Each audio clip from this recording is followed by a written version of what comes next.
अऊज़ुबिल्लाहि मिनश्शैतानिर्रजीम बिस्मिल्लाहिर्रहमानिर्रहीम अल्लाहुम्मा सल्लि अला सय्यिदिना व मौलाना व अला आलिहि व सहबिहि व तरज़ा अदद मा तुहिब्बु व तरज़ा। अस्सलामु अलैकुम व रहमतुल्लाह। आई होप आप सब लोग जो है वो खैरियत से, आपकी तैयारी जो है भी अच्छी चल रही होगी। मैं अल्लाह ताला से दुआ गो हूँ कि अल्लाह ताला इस पेपर में आपको इसी अटेम्प्ट में कामयाब, मुझे अल्लाह ताला इस काबिल बनाए कि मैं मैक्सिमम हद तक इस पेपर को आपके लिए आसान बना सकूँ। आज हम लोग एक नया चैप्टर स्टार्ट करने वाले हैं। चैप्टर का नाम, सॉरी चैप्टर कह रहा हूँ, टॉपिक स्टार्ट करने वाले हैं। टॉपिक का नाम परफॉर्मेंस पायरामिड है। टॉपिक नाम की हद तक एक नया ज़रूर है, लेकिन बातें हम लोग सारी की सारी पुरानी ही करेंगे। सिर्फ एक नए अंदाज से हम लोग पुरानी बातों को समझने की कोशिश करेंगे, और इससे हमारा जो है वो एक न्यू टॉपिक कवर हो जाएगा, परफॉर्मेंस पायरामिड। 1991 में लिंच एंड क्रॉस ने ऑर्गेनाइजेशन परफॉर्मेंस को मेजर करने के लिए एक नई अप्रोच प्रेजेंट, जिसका नाम उन्होंने परफॉर्मेंस पायरामिड रखा। अब उन्होंने इसका नाम पायरामिड क्यों रखा, इंशाल्लाह थोड़ी देर में आप लोगों को बात समझ में आ जाएगी। परफॉर्मेंस पायरामिड नामे एक नई अप्रोच प्रेजेंट की to measure the performance of an organisation. इन्होंने कहा कि जनाब जो ट्रेडिशनल अप्रोचेस हैं वो ऑर्गेनाइजेशनल परफॉर्मेंस को इफेक्टिवली मेजर नहीं करती। इनसे सवाल किया गया कि जनाब आपको क्या कमी नज़र आती है ट्रेडिशनल अप्रोचेस में। इन्होंने कहा कि जो ट्रेडिशनल अप्रोचेस है वो सिर्फ और सिर्फ फाइनेंशियल परफॉर्मेंस पे फोकस करती हैं। वो ऑर्गेनाइजेशन की फाइनेंशियल परफॉर्मेंस को मैयर करती हैं, लाइक ऑर्गेनाइजेशन की प्रॉफिटेबिलिटी को मैयर करती हैं, कैश फ्लोज कैसे रहे ऑर्गेनाइजेशन के वो मैयर करते हैं, रिटर्न ऑन एसेट्स कैसे रही इस पे वो बात करती हैं। बाकी तमाम एस्पेक्ट्स को जो है वो इग्नोर कर देती हैं, लाइक ऑर्गेनाइजेशन का मार्केट शेयर ड्रॉप होता है, बढ़ता है, इन इन बातों को बिल्कुल जो है वो इग्नोर करते हैं। कस्टमर जो है वो सेटिस्फाइड है, कस्टमर डिससेटिस्फाइड है, नंबर ऑफ कस्टमर जो है वो इंक्रीज होता है, आपका साइकिल टाइम जो है वो बढ़ता है कम होता है, आपकी वेस्टेज जो है वो बढ़ती है कम होती है। इन सारी बातों पे जो है वो ये जो ट्रेडिशनल अप्रोच है वो बिल्कुल भी बात नहीं करती है। तो इन्होंने कहा कि ऑर्गेनाइजेशन को फाइनेंशियल परफॉर्मेंस के साथ साथ अपनी मार्केट परफॉर्मेंस को भी जो है वो कंसिडर करने की जरूरत। अब सवाल क्या क्या कि जनाब मार्केट परफॉर्मेंस से स्पेसिफिकली क्या मुराद है। इन्होंने कहा कि ऑर्गेनाइजेशन को ये देखने की ज़रूरत है कि as compare to the previous period उसका मार्केट शेयर जो है वो बढ़ता है या वो कम होता है।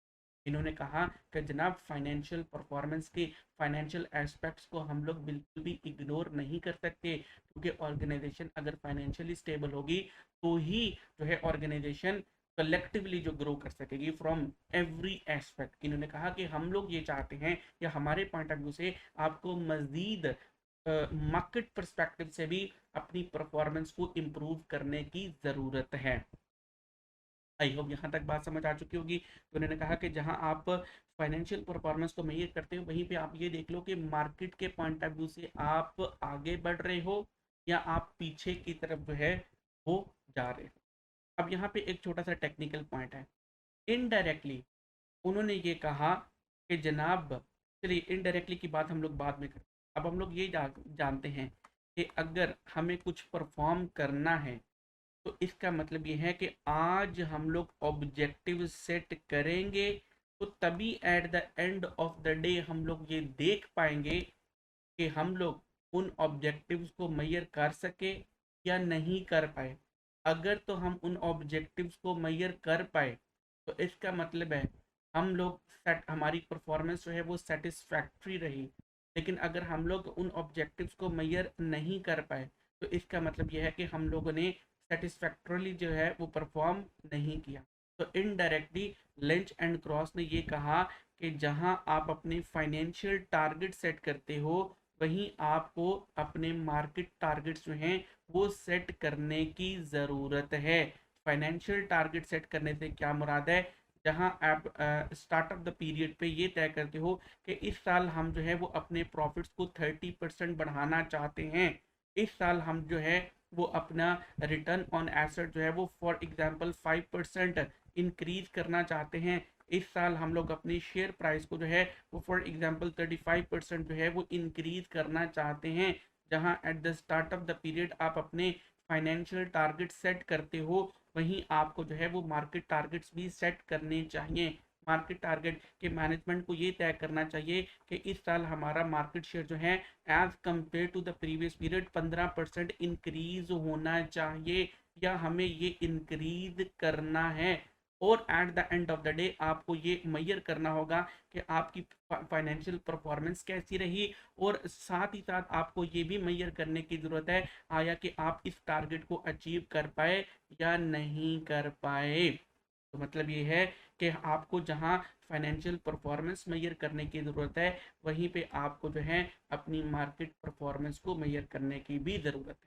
तो मैंने आपको परफॉर्मेंस का भी बता दिया, मैंने आपको ऑब्जेक्टिव्स का भी बता दिया। एक और पॉइंट पे बात करते हैं। अब हम लोग ये जानते हैं कि प्रॉफिट से मुतलिक टारगेट सेट करना, शेयर प्राइस से मुतलिक टारगेट सेट करना, रिटर्न ऑन एसेट हमारे कितना होना चाहिए या रिटर्न ऑन कैपिटल एम्प्लॉयड जो है वो कितना होना चाहिए, कैश फ्लो हमारा जो है आने वाले साल में कितना होना चाहिए, मार्केट शेयर हमें इंक्रीज करना है हमें डिक्रीज करना है, ये सारे के सारे डिसीजन कौन लेता है? सीनियर लीडरशिप ऑफ ऑर्गेनाइजेशन लेती है। सीनियर लीडरशिप से क्या मुराद है? स्ट्रेटेजिक लेवल पे ये सारे के सारे डिसीजन जो है वो लिए जाते हैं। तो लिंच एंड क्रॉस ने इस बात को रिकॉग्नाइज किया कि जनाब ये सारे के सारे डिसीजन हैं वो स्ट्रेटेजिक लेवल पे लिए जाते हैं, लेकिन उन्होंने स्ट्रेटेजिक लेवल का लफ्ज इस्तेमाल नहीं कहा, उन्होंने इसका नाम रख दिया बिजनेस यूनिट लेवल। इन्होंने कहा कि ये सारे के सारे डिसीजन जो हैं वो बिजनेस यूनिट लेवल पे लिए जाते हैं। आई होप यहाँ तक बात आपको समझ आ चुकी होगी। मैंने आपको परफॉर्मेंस के पॉइंट ऑफ व्यू से बता दिया कि लिंच एंड क्रॉस ने कहा कि जनाब आपको दो एंगल से, दो पर्सपेक्टिव से ऑर्गेनाइजेशनल परफॉर्मेंस को मेजर करने की ज़रूरत है। Number one is financial aspect, second one is the market aspect. अब फाइनेंशियल परफॉर्मेंस को मेजर करने का मतलब क्या है कि you need to set the targets at the start of the period, तभी तो जाकर के आप अपनी परफॉर्मेंस को इवेलुएट कर सकते हो। तो जहां आप अपनी फाइनेंशियल टारगेट सेट करोगे वहीं पे आपको अपने मार्केट टारगेट भी सेट करने की ज़रूरत है। फिर इसके बाद तीसरा पॉइंट हम लोगों ने इसी स्टेज पे पढ़ा कि जनाब ये सारे के सारा काम कौन करता है? स्ट्रेटेजिक मैनेजर्स करते हैं, बोर्ड ऑफ डायरेक्टर्स करते हैं, सीनियर लीडरशिप करती है, those charge with the governance हैं वो लोग करते हैं। इसी बात को लिंच एंड क्लॉस भी रिकॉग्नाइज करते हैं, लेकिन उन्होंने ये अल्फाज इस्तेमाल नहीं किए। कौन से अल्फाज? Strategic manager, board of director, those charge with governance, senior leadership, ये अल्फाज इस्तेमाल नहीं किए। उन्होंने बिजनेस यूनिट लेवल का लफ्ज इस्तेमाल कर दिया कि ये सारे के सारे डिसीजन जो हैं, ये सारे के सारे ऑब्जेक्टिव्स जो सेट किए जाते हैं, ये सारी की सारी जो परफॉर्मेंस मेजर की जाती है वो बिजनेस यूनिट लेवल पे मेजर की जाती है। आई होप कि आपको यहाँ तक जो है वो बात समझ में नहीं सॉरी समझ आ चुकी होगी। अगर बात समझ में नहीं आई, आई वुड स्ट्रांगली रेकमेंड कि वीडियो को पॉज करिए, वीडियो को वापस रिवाइंड करके देखिए, सुनिए, ताकि आपको बात अच्छे से समझ आ जाए। चलिए अब वापस आते हैं। मार्केट में अगर अच्छा परफॉर्म करना है तो लिंच एंड क्रॉस कहते हैं आप दो तरीकों से जो है वो इफेक्टिवली परफॉर्म कर सकते हो, या यूँ कह लीजिए उन्होंने कहा कि मार्केट परफॉर्मेंस अगर बेहतर बेहतर सेटिस्फैक्टोरली आप अचीव करना चाहते हो या मार्केट के पॉइंट ऑफ व्यू से आप अच्छा परफॉर्म करना चाहते हो तो आपकी परफॉर्मेंस जो है वो दो फैक्टर्स पे डिपेंड करती है। नंबर वन, आपका कस्टमर जो है वो सेटिस्फाइड होना चाहिए। अगर आपका कस्टमर जो है वो सेटिस्फाइड होगा तो इसका मतलब आपका मार्केट शेयर जो है वो इंक्रीज होगा। एक तो वो कस्टमर रिपीटेडली आपके पास आएगा, दूसरा वो अपना एक्सपीरियंस जो है वो दूसरे जो पोटेंशियल कस्टमर आपके साथ आपके हो सकते हैं उनके साथ शेयर करेगा और वो कस्टमर आपके पास फिर आएगा, यानी वो पोटेंशियल कस्टमर आपका रियल कस्टमर जो है उसमें कन्वर्ट हो जाएगा। अगर आपका कस्टमर जो है वो सेटिस्फाइड होगा तो आपकी परफॉर्मेंस मार्केट जो परफॉर्मेंस है, आपका जो मार्केट शेयर है वो इंक्रीज होता चला जाएगा। दूसरा फैक्टर है फ्लेक्सिबिलिटी का। फ्लेक्सिबिलिटी का मतलब क्या है? फ्लेक्सिबिलिटी का मतलब यह है कि अगर आपका कस्टमर सेटिस्फाइड नहीं है, अगर आपका, चलिए यहाँ से मैं फिर फर्दर नीचे की तरफ आता हूँ। आपका कस्टमर सेटिस्फाई कब होगा? जब आपकी प्रोडक्ट की क्वालिटी जो है वो बेहतर होगी। अगर प्रोडक्ट क्वालिटी बेहतर है, कस्टमर सेटिस्फाइड है, कस्टमर सेटिस्फाइड है तो मार्केट पॉइंट ऑफ व्यू से आप बेहतर जो है वो परफॉर्म कर सकोगे, आपका मार्केट शेयर जो है वो दिन ब दिन इंक्रीज होता चला जाएगा। दूसरा, आपके कस्टमर की performance according to Lynch and Cross delivery पे जो है वो डिपेंड करती है। अगर तो आपकी डिलीवरी फास्ट है, अगर तो आपकी delivery according to the commitment है, अगर तो आपकी जो प्रोडक्ट डिलीवरी है, सर्विस डिलीवरी है, वो ऑन टाइम है, तो आपका कस्टमर जो है वो सेटिस्फाइड होगा। कस्टमर सेटिस्फाइड होगा तो आपका मार्केट शेयर जो है वो इंक्रीज करेगा। तो आई होप ये सारे का सारा लिंक जो है वो डेवलप होता हुआ नजर आ रहा है। तो यहाँ पे फर्दर हम लोग मजीद भी बातें करते रहे। ये तो अभी अभी तो हम लोगों ने बात की है परफॉर्मेंस के पॉइंट ऑफ व्यू से। अब हम लोग बात करते हैं ऑब्जेक्टिव के पॉइंट ऑफ व्यू से। तो जहाँ पे हम लोगों ने मार्केट ऑब्जेक्टिव्स की बात की थी, मार्केट परफॉर्मेंस यानी मार्केट शेयर जो है वो सीनियर लीडरशिप ऑफ ऑर्गेनाइजेशन जो है वो तय कर दी है। वहीं कस्टमर सेटिस्फैक्शन के पॉइंट ऑफ व्यू से भी क्या कहते हैं टारगेट्स जो हैं वो सेट किए जाते हैं। इन टारगेट्स को अचीव करना है तो क्वालिटी के पॉइंट ऑफ व्यू से और डिलीवरी के पॉइंट ऑफ व्यू से भी टारगेट्स जो हैं वो सेट किए जाते हैं। अब टारगेट्स के पॉइंट ऑफ व्यू से भी बात समझ में आ गई। एक और एंगल से बात करते हैं। अब यहाँ पे देखिए इसका लिंक नीचे की तरफ है, इनका लिंक फर्दर जो है वो नीचे की तरफ है। इसका लिंक जो है वो फर्दर नीचे की तरफ है। तो इसका यहाँ पे हम लोग कह सकते हैं कि वर्टिकली जो है ये इंटरकनेक्टेड हैं, वर्टिकली इंटरकनेक्टेड हैं। आपकी किताब में ये वर्टिकली कनेक्शन, इंटरकनेक्शन या इंटेग्रेशन के अल्फाज इस्तेमाल किए गए हैं। उनका मतलब क्या है वो मैंने आपको भी एग्जाम्पल जो है यहाँ पे समझा दिया। चलिए अब हम लोग फ्लेक्सिबिलिटी की बात करते हैं। मार्केट परफॉर्मेंस जो है वो कस्टमर की सेटिस्फैक्शन पे डिपेंड करती है। अग और कस्टमर की सेटिस्फैक्शन क्वालिटी और डिलीवरी पे जो है वो डिपेंड करती है। अगर कस्टमर आपका सेटिस्फाइड नहीं है, कस्टमर आपका सेटिस्फाई नहीं हो पाया, फॉर एग्जांपल आप जो है वो कोई एक नई प्रोडक्ट जो है वो लॉन्च करते हैं, या आपकी कोई एग्जिस्टिंग प्रोडक्ट थी, आपने उसको सिग्निफिकेंटली डेवलप करके आपने मार्केट में लॉन्च कर दिया, आपका कस्टमर सेटिस्फाई नहीं हो पाया, क्वालिटी के परस्पेक्टिव से या डिलीवरी पॉइंट ऑफ व्यू से आपका कस्टमर सेटिस्फाई नहीं हो पाया, तो फ्लेक्सिबिलिटी का फिनोमेना ये कहता है कि you must be capable enough कि आप क्वालिटी के पॉइंट ऑफ व्यू से, डिलीवरी के पॉइंट ऑफ व्यू से आप उनको चेंज कर सको। अगर आपका कस्टमर कहते हैं कि क्वालिटी बेहतर नहीं है तो you must be capable enough कि आप अपनी क्वालिटी इंप्रूव कर सको। यू मस्ट बी, अगर आपका कस्टमर ये कहता है कि आपका डिलीवरी सिस्टम जो है वो इफेक्टिव नहीं है as compare to your competitor, तो लिंच एंड क्रॉस फ्लेक्सिबिलिटी के फैक्टर में ये कहते हैं you must be capable enough, you must be capable enough कि आप जो नई रिक्वायरमेंट ऑफ द टाइम है उसके अकॉर्डिंगली आप अपने आप को अडेप्ट कर सको, आप अपने आप को चेंज कर सको, डिलीवरी सिस्टम जो है अपना बेहतर बना सको, आपका डिलीवरी सिस्टम मजीद जो है वो एफिशिएंट हो सके। तो इसका मतलब ये है कि कस्टमर की सेटिस्फैक्शन के अकॉर्डिंगली आप अपने आप को फ्लेक्सिबल बना सकें। तो दूसरा फैक्टर भी समझ में आ गया। तो यहाँ पे देखिए कि अब ये दोनों जो है वो इंटरकनेक्टेड नजर, कनेक्टेड जो है वो नजर आ रहे हैं, लिंक्ड जो है वो नजर आ रहे हैं। तो यहाँ पे वर्टिकल कनेक्शन नजर आ रहा है, यहाँ पे हॉरिजॉन्टल जो है कनेक्शन भी नजर आ रहा है। चलिए आगे बात करते हैं।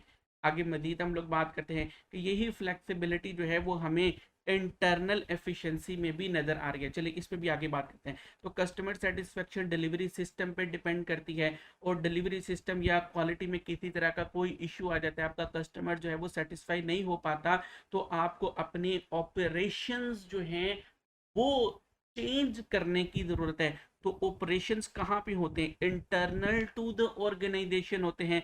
तो ये कहते हैं कि इसका कुछ हिस्सा जो है वो इंटरनल, हमें जो है वो internal within the boundary of organisation जो है वो नजर आता है, इसलिए इसका कुछ हिस्सा हमें विद इन ऑर्गेनाइजेशन जो है वो नजर आ रहा है। चलिए आगे बात करते हैं।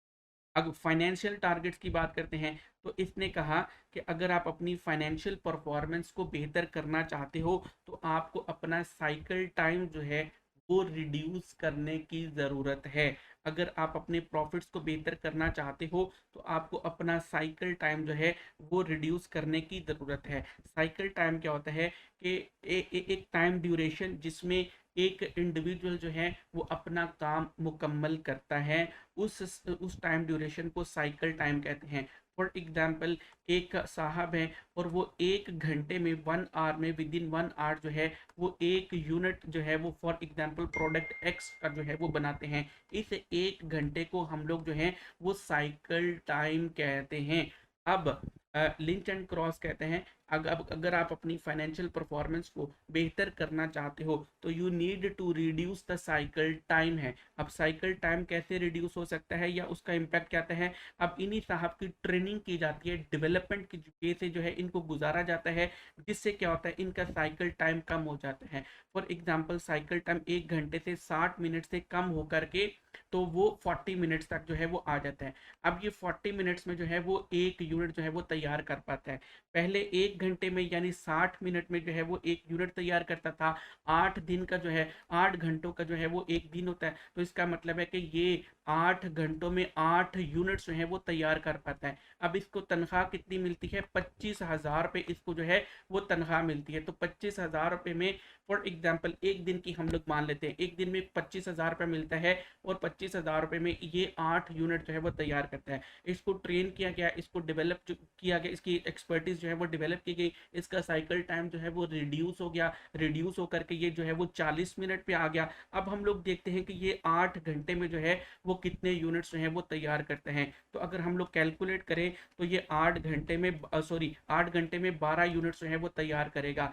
अब 8 घंटों के इसको पैसे जो है वो कितने मिलते हैं? 25,000 रुपया। तो अब यहाँ पे देखेंगे हम लोग 25,000 डिवाइडेड बाय 12 और यहाँ पे हम लोग करेंगे 25,000 डिवाइडेड बाय 8। तो यहाँ पे हम लोग इसको कैलकुलेट करते हैं, 25,000 डिवाइडेड बाय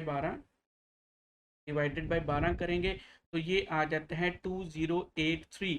और यहाँ पे हम करते हैं 25,000 डिवाइडेड बाई 8 तो ये आते हैं 3125। यहाँ पे देखिए कि हमारी साइकिल टाइम रिड्यूस करने से क्या हुआ, कॉस्ट पर यूनिट जो है वो हमारी रिड्यूस हो गई। और कॉस्ट पर यूनिट रिड्यूस होने से ऑटोमेटिकली हमारे जो प्रॉफिट्स हैं वो बढ़ जाते हैं। Cost per time cycle time reduce होने की वजह से हमारे कैश फ्लो जो है वो इम्प्रूव हो जाएंगे। इससे हमारा रिटर्न ऑन एसेट जो है, रिटर्न ऑन कैपिटल एम्प्लॉयड जो है वो भी बढ़ जाएगा। तो साइकिल टाइम रिड्यूस करने से हमारी प्रोडक्टिविटी बढ़ गई। प्रोडक्टिविटी इंक्रीज होने से हमारे जो फाइनेंशियल टारगेट्स है वो इफेक्टिवली अचीव हो सके। और ये it also depends upon flexibility कि भाई क्या आप अपने एग्जिस्टिंग सिस्टम को चेंज कर सकते हो। अगर आप कर सकते हो तो इसका मतलब है कि आप जो है वो कुछ भी कर सकते हो। यहाँ पे चूंकि साइकिल टाइम की बात हो रही है तो अगर मेरा साइकिल टाइम पहला 1 घंटा है तो मुझे देखना होगा कि क्या 1 घंटे को मैं मजीद नीचे लेकर के आ सकता हूँ। इसका मतलब ये है कि फ्लेक्सिबिलिटी का फिनोमेना, अगर तो नीचे लेके आ सकता हूँ तो उससे क्या होगा, मेरी प्रोडक्टिविटी बढ़ेगी। प्रोडक्टिविटी बढ़ने से मेरे फाइनेंशियल टारगेट्स जो हैं वो इफेक्टिवली अचीव हो जाएंगे। दूसरा उसने कहा, लिंच एंड क्रॉस ने कहा कि अगर आप अपनी फाइनेंशियल परफॉर्मेंस को बेहतर करना चाहते हो तो दूसरा क्या है कि आपको अपनी वेस्टेज जो है वो कम करना होगी। आपको अपनी एब नॉर्मल वेस्टेज जो है वो कम करना होगी, क्योंकि हम लोग जानते हैं एब नॉर्मल वेस्टेज कम करने से हमारी कॉस्ट पर यूनिट जो है वो भी कम हो जाती है और हमारे जो प्रॉफिट्स हैं वो भी ऑटोमेटिकली जो है वो कम हो जाती है। और ये एब नॉर्मल वेस्टेज और ये साइकिल टाइम वगैरह ये किस लेवल की बातें हैं? ये ऑपरेशनल लेवल की बातें हैं, ये ऑपरेशनल लेवल की बातें हैं। तो यहाँ पे हमें जो है वो डिपार्टमेंट या फिर वर्क कैडर के लोग जो है वो सारे के सारे यहाँ पे काम करते हुए नजर आते हैं। अगर हमारी वेस्टेज कम हो जाती है तो इसका मतलब है हमारी प्रोडक्टिविटी जो है वो बढ़ जाती है। लेकिन क्या हम लोग अपनी वेस्टेज को कम कर सकते हैं या नहीं? It depends upon the flexibility of my internal operations.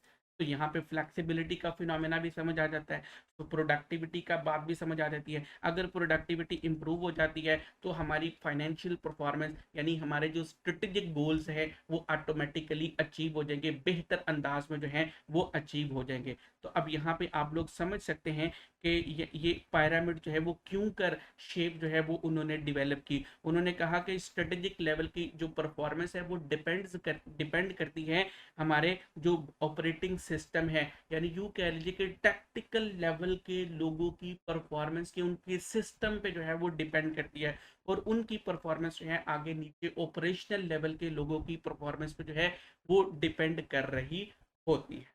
तो आई होप ये सारे का सारा फिनोमेना जो है वो आपको समझ आ चुका होगा। मजीद अगर कोई बात समझ में नहीं आती है तो आप मेरे से कांटेक्ट कर सकते हैं। थैंक यू सो मच, अपना ख्याल रखिएगा। अल्लाह हाफिज।